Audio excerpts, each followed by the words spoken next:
What is Codex? Well, it is an agentic coding tool, or you could also say a coding harness. It can read your code base, edit files, run commands, integrates with your development tools. You can find it over at chatgpt.com/codex. It's available in many different surfaces, such as your terminal, IDE, desktop, app, browser, and more. But the one that you are going to see the most is it looking like this, which is in the CLI. And its use case is generally for coding operations. It's not limited to that, but the idea here is that it can automate your workflow, build features and fix bugs in your code base, create commits, deal with pull requests, connect to NCP tools, customize instructions, skills, and hooks. Skills is interesting because they adopt the agent skill framework. So if you have skills over in Claude Code, you can bring them over to Codex. I'm not sure if Gemini CLI has them, but if they do, that'd be really, really nice. You can build custom agents. I have run agent teams, but right now at this time, this is not possible. I just kind of predict that maybe they will try to offer this as Claude Code has it, or maybe there's a third-party solution that we can utilize. So if we can, I'm going to try to do that in this course. If we can't, then you know that I wasn't able to do it, and that's why it's not in here. We can pipe things to Codex. We can create scripts, automate things with our CLI, and it can work from anywhere, as it's saying that's available in many different surfaces. So, but what is Codex? Codex is a CLI program, and so by nature, it runs in your terminal. Codex is specialized to write code, but it can also write docs, run builds, search files, research topics, and more. And Codex uses an agentic loop, which is very, very important. It has multiple models, and it has tool calls. And so now that we know that, the thing that we really wanted to take a look at here is the agentic loop, as every provider has their own agentic loop, and they're different. And it's nice to know how it's working, okay? Okay, so now that we know what Codex is, how do we get it installed? Well, it's pretty simple. It's a single line install, though you do need to have Node.js installed on your system. Recommended to use WSL2, a Mac, or a Linux. Windows side, could you do it? Maybe. I don't think I would try to install it on the Windows side of Windows. I would install it in WSL because otherwise you're going to probably run into other problems, as coding environments are set up for Linux. So we will go ahead and do that. What's interesting is that Claude used to have this approach as a global node package, but they moved away to a isolate binary, which made it so that you didn't need Node.js, but Codex still is relying on Node.js to deliver their CLI program. To launch it, very straightforward. Once we have it installed, we type in Codex and it launches, okay? We log in with the login command. So you would type in Codex and then type /login. You could probably also do like Codex login, but I like to launch it from there. We have three options. Looks just like Claude. Okay. There is with the subscription, which is the easiest way. We have device code, which is with a one-time code. I don't think we're going to show that, but you know, it's nice that you can do that. And then we have an API key, so that can come from a first-party provider or a third party. The only third party is Azure, as OpenAI has a good relationship, partnership with Microsoft. And so that's how we'll log in. If we want to check if we are logged in or the status of our logged in, we type in /status. This is different from Claude Code. As Claude Code status, they have auth status, which just literally shows you the status of login. But this status shows you more than just if you're logged in. It shows your usage, which account, what mode you're in, the directory of the project that is being loaded right now, what is the current model. So we're getting more information. But for our session, we have the session thing. So it's showing us how we are logged in.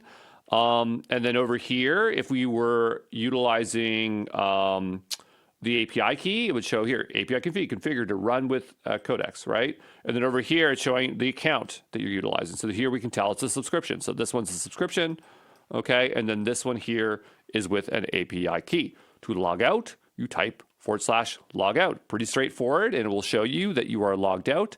But there you go, okay? Hey folks, this is Andrew, and in this video we are going to look at installing Codex. So I'm going to go over and type in Codex ChatGPT into Google. I'm just doing this off screen, and we will drag this on over here, okay? And I already have a ChatGPT subscription. So, if you want to proceed forward here, you need a subscription and a developer API account. Okay, we'll generally show you where they are as we work through this. But I've typed in Codex ChatGPT, and what I'm looking for here is that option. So here you have ChatGPT Codex. That's probably the site we're looking for. Okay. And here we want to get started with it. So we can download the IDE. We're going to do that later. I'm focused on the CLI as this course is optimized for developers. I'm a developer. I hope you are a developer too. If you're not, you will learn along with us, which is fine. And so I already have Node installed, but I'll go ahead and hit enter. If you do not have Node, right? How to install Node.js, WSL, okay? You look it up, there's instructions. If you don't have WSL, look up how to install WSL. I'm not covering them in this course as that would require a lot of work. I probably have videos somewhere recorded for this stuff. Search my back catalog and try to find it, okay? Anyway, so we ran that line and now we should have Codex installed. I'm going to type in Codex. Okay. It's going to launch up. Now I already have this installed, so it might be a little bit different, but right away is trying to say, you are in this directory. Do you want to trust this contents? I'm going to say no, because I wasn't ready with a folder yet. I'm going to make a new folder called Codex. Hello world. Actually, I'm going to make a new repo here called Codex, Codex examples. Okay. And in here, I'm going to make a new folder called Codex Hello World, as we need to make our first Hello World, of course. Okay. And now I'm going to type in Codex. So when you do this, I'm assuming that it's initializing a project somewhere. This is something that Claude does, and I feel that Codex probably does that as well. We will find out as we work through this. It says, do you trust the contents? I'm going to say yes. And so now we are in Codex. So we might not necessarily be authenticating. I'm going to type in status, and I am logged in. So I'm going to just log out here so you can get a similar experience. So now I'm logged out, and I remember to type Codex. And so we'll get Codex launched up here, and right away it's asking me, how do I want to authenticate? Because it knows there's nothing here. I'm going to use ChatGPT, so I'm going to hit enter. And it's going to give me a link. It's going to try to open this thing up. It doesn't work good in WSL2, so I have to copy this directly. If you are on a Mac with this, it'll be a lot easier. So I'm over here, and I authenticate with my Google. So I'm going to go over here to my Google. We are going to get in there, and I'll hit continue. Okay, and now we are authenticated. So it says, you are signed in. You can close this now. I go ahead and hit enter. I'm now logged in, and I want to set up our most basic project here. So I'm going to just say a new file. Whoops. Actually, I'll just tell, can you make me a file, hello world.rb that prints hello world? Okay, so I'm going to go ahead and ask it. I'm on GPT 5.4. We'll talk about how to switch stuff, do that stuff later. Right now, we are doing the most basic thing. Okay. So I'm just generating out that hello world. Okay. And well, I don't see it here. Oh, you know why? So anytime you have a new folder, I got to do code period. I got to open that context here. It's just reopening that there. I'm not sure why it's downloading, but there we go. And so now we can see that it generated our hello world. Look at that. Okay. And so we have now successfully installed it, authenticated. Again, you can check your status, right? You go to Codex here. You can check your status. So if you're logged in by going here, you can see I have this information. Okay, I'm gonna make that a little bit bigger. And that's all we want to do. Just make a hello world file. That's about it. And we'll say git add all, git commits, -m. Oops. Git init. I guess I might not have made that repo yet. But anyway, I'll push that to GitHub, okay? This repo. It'll be in my, ExamPro co. Right? So here I have one for Claude. I actually just pushed it. I was late doing it. But I will push it here to, Codex examples here, okay? Ciao, ciao. Okay, let's take a look here at how we use Codex with the API key. So Codex API key can be used to control costs and usage for Codex. It's useful for production use cases and automated systems. Or, maybe you need more usage than the subscription can provide. And so this is a way to go beyond your limits of your subscription. But the idea here is that you will generate out an API key and you will paste it into Codex. And then you can also set it via an environment variable. This is probably what you would do if you were working in a remote system, setting it for automation. That would be the approach you'd have there.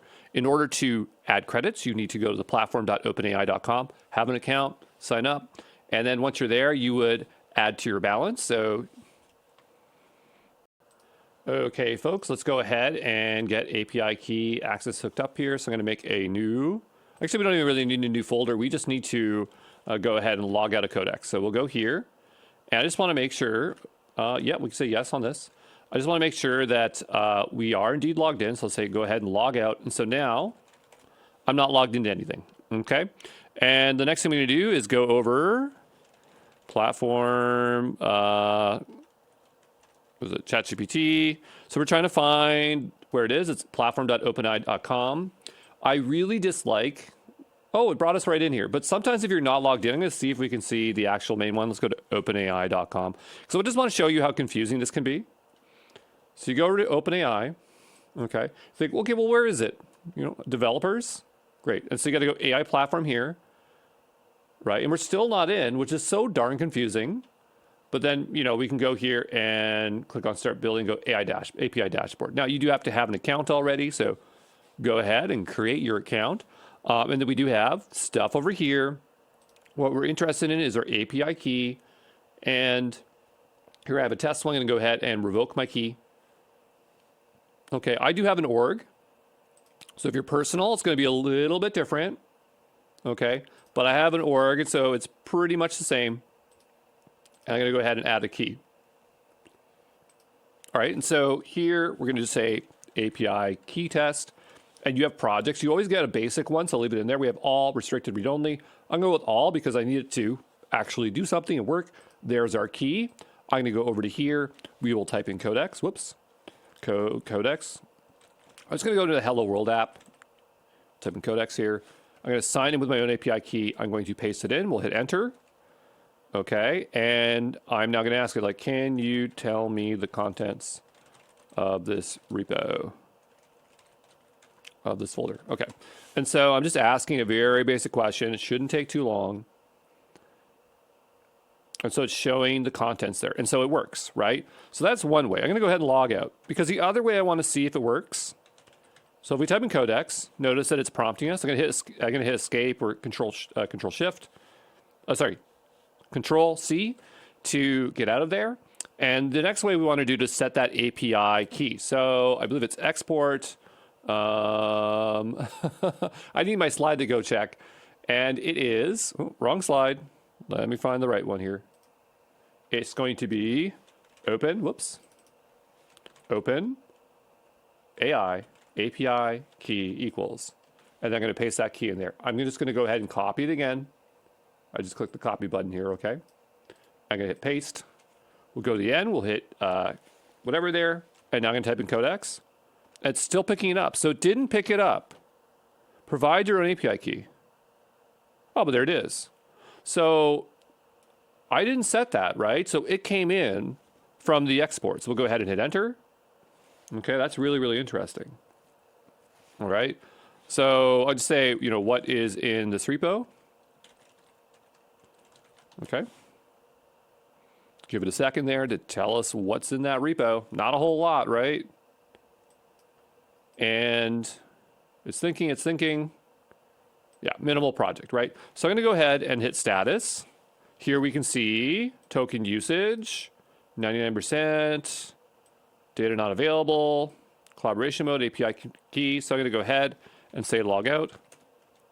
I want to unset that key there because I want to prove that it came in that way and it wasn't just the open API thing. So that's open AI key. So we have unset open AI. It's very hard for me to remember that. I'm just trying to find the correct slides here where it has. Oh, the image. Come on. Where are you, slide? I'm looking off screen. Sorry about that. There it is. Okay.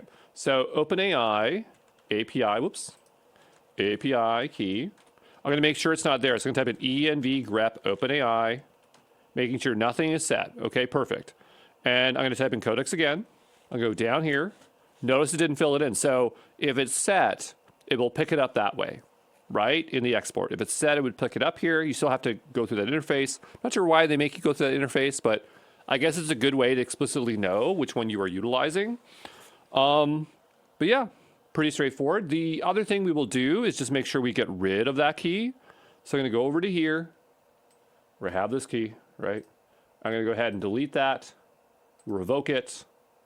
There we go. And somewhere in here, you can load up your credits. So the reason I don't want to show that is because I don't want to end up exposing any financial information.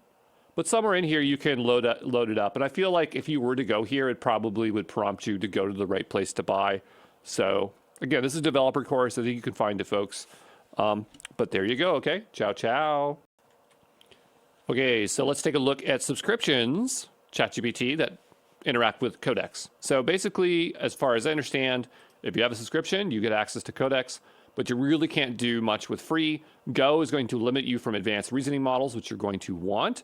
So you're going to want to pay that $25, okay, whatever that is. This is American, so Canadian, it's more than that for me, but like I'm paying 30 Canadian for this and 30 Canadian for Claude, so that sounds about right.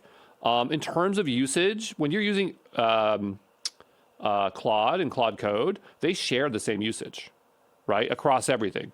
That's not how ChatGPT and OpenAI works. So the way it works with ChatGPT and OpenAI Codex is they don't share usage. They have their own buckets. So you can freely use ChatGPT without it impacting your Codex usage and vice versa. In order to keep track, the only way that I can figure it out for Codex at this time is status. So you type /status and you see a 5-hour limit and a weekly limit. This is the same as Claude's. When we say it is a rolling window, that means after the 5-hour period, it will reset and you'll come back and you have a weekly rolling limit as well. For detailed breakdown, we can find information in the platform.openai.com/usage. And so here is that example where we can see usage. We can even see across users. I have a company account, right? So we can see that information, but your personal accounts are going to have something very similar. One thing that Codex does not have, which Claude does have, is this extra usage thing. So this screenshot is from Claude, okay? And the idea is you turn it on, you say, I want to go over a certain amount, and that's how it works. But the thing is that with Codex, if you run out your ChatGPT subscription, there's no easy interface. You literally have to go buy API tokens and then add your API token key. So you can do that, but it's just not a seamless like transition over. Okay, so that's the only key difference there. But there you go. Okay.